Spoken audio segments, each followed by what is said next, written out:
हमारे बिहार में जो हमने टीम बनाई थी वो 103 टीमें थी।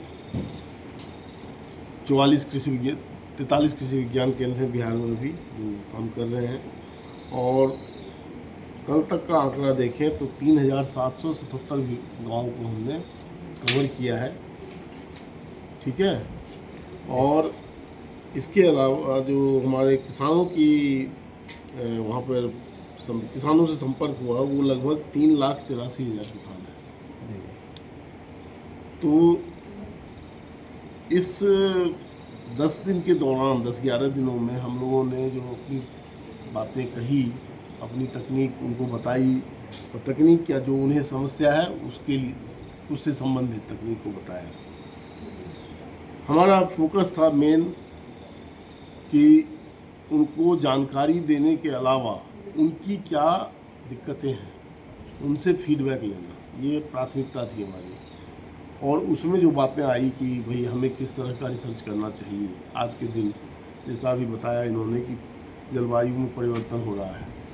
अब किसानों को चाहिए कि हमें जलवायु अनुकूल हमारा बीज हो, हमारी तकनीक उससे संबंधित हो। उसी तरह अब देखिए आप बिहार में मेज़ मक्का की खेती बढ़ रही है, लेकिन मक्का में कुछ प्रॉब्लम समस्या भी है। तो उस समस्या को उन्होंने बताया, उसका समाधान भी उन्हें उसी समय बताया गया, क्योंकि वैज्ञानिक सब साथ चल रहे थे। कुछ चीज़ों में जो है फसल के डाइवर्सिफिकेशन की बात आई कि हमें अब और क्या करना है। कहीं जब कोसी बेल्ट में मैं जैसे कोसी बेल्ट में गया 7-8 जगह में गया था, वहाँ ये है कि भाई कोसी नदी में जब बाढ़ का सिचुएशन होता है तब हमें क्या करना है।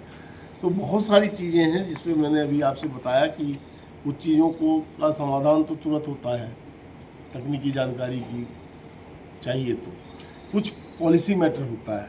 तो वो पॉलिसी मैटर के लिए जो फीडबैक आया है वो हम वहाँ कंपाइल करके भेजेंगे, और फिर जो हमारी अथॉरिटी है, जो डिसीजन लेने वाले हैं, पॉलिसी मेकर हैं, वो उसमें कुछ पॉलिसी बनाएंगे जो किसानों के हित में होगा।